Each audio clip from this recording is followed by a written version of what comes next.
हरी खाद ढेंचा एक प्राकृतिक और किफायती विकल्प।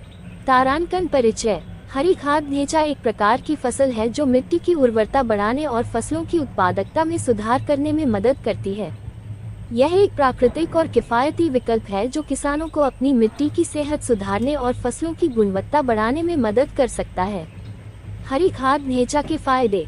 मिट्टी की उर्वरता में सुधार। ढेंचा की फसल मिट्टी में नाइट्रोजन की मात्रा बढ़ाती है, जिससे मिट्टी की उर्वरता में सुधार होता है। फसलों की उत्पादकता में वृद्धि।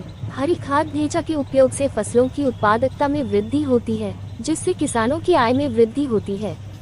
मिट्टी की संरचना में सुधार। ढेंचा की फसल मिट्टी की संरचना में सुधार करती है, जिससे मिट्टी अधिक उपजाऊ और जल धारण क्षमता वाली बनती है। रासायनिक उर्वरकों का कम उपयोग। हरी खाद ढेंचा के उपयोग से रासायनिक उर्वरकों का उपयोग कम होता है, जिससे मिट्टी और पर्यावरण दोनों को लाभ होता है। हरी खाद ढेंचा की खेती कैसे करें? खेत की तैयारी। खेत की गहरी जुताई करें और मिट्टी पलटने वाले हल का उपयोग करें। बीज की बुवाई। ढेंचा के बीजों को समतल खेत में ड्रिल मशीन के माध्यम से लगाएं। सिंचाई और खाद। ढेंचा के पौधों को नियमित अंतराल पर सिंचाई करें और आवश्यकता अनुसार खाद दें।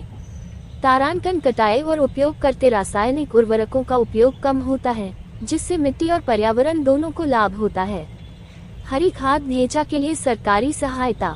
हरियाणा सरकार ढेंचा की खेती करने वाले किसानों को 1000 रुपये प्रति एकड़ की आर्थिक सहायता प्रदान कर रही है। इसके अलावा सरकार बीज की खरीद पर 80% सब्सिडी भी दे रही है। तारांकन निष्कर्ष। हरी खाद ढेंचा एक प्राकृतिक और किफायती विकल्प है जो किसानों को अपनी मिट्टी की सेहत सुधारने और फसलों की उत्पादकता में सुधार करने में मदद कर सकता है। इसके लिए सरकारी सहायता भी उपलब्ध है, जिससे किसानों को अपनी आय बढ़ाने में मदद मिल सकती है।